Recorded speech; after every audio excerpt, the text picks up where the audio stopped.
tuned in to Paranormal TV Network, and you're listening to Haunted Moments, and I am your host, Reverend Dr. Theresa F. Koch.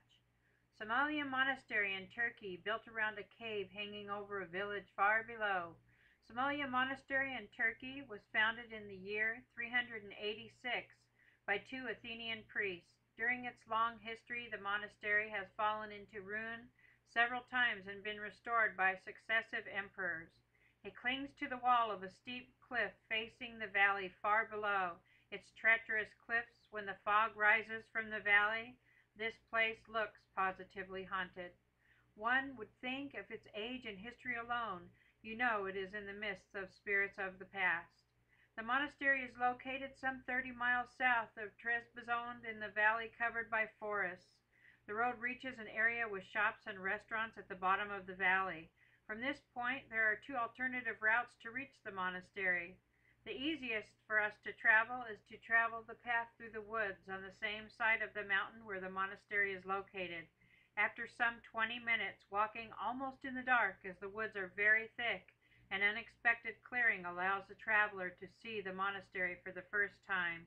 Almost hanging on its head, a gigantic rock stands behind the monastery, and you cannot avoid feeling that they will fall upon you. The access to the monastery is through a narrow gate at the top of the stairs cut into the rock. At this point, one does not see the monastery, but the gate seems to lead you inside the mountain. Once through the gate, you will be totally surprised by what you see as the entrance leads to the top story of the monastery in a cavity of the mountain. A group of chapels and other tiny buildings scattered in an apparently haphazard manner remind one of the models of the manger scenes in Bethlehem. The main chapel is a very strange building.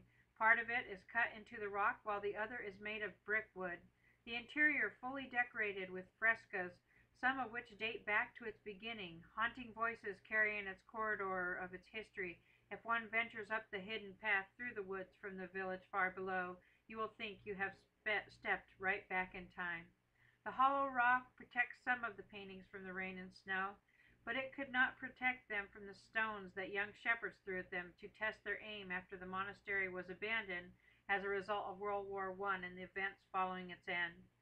Though the monastery of Sumela was abandoned, and its being so far from populated areas and hidden thick forests, I think partially saved it. Today it is a museum and it is being restored. Don't be surprised if you don't feel a touch to your shoulder, or hear chants from the long past, or see a shadow of a monk walking through the halls. This is amongst my top places to visit, and you have been tuned in to Paranormal TV Network, and you're listening to Haunted Moments, and I am your host, Reverend Dr. Theresa F. Koch.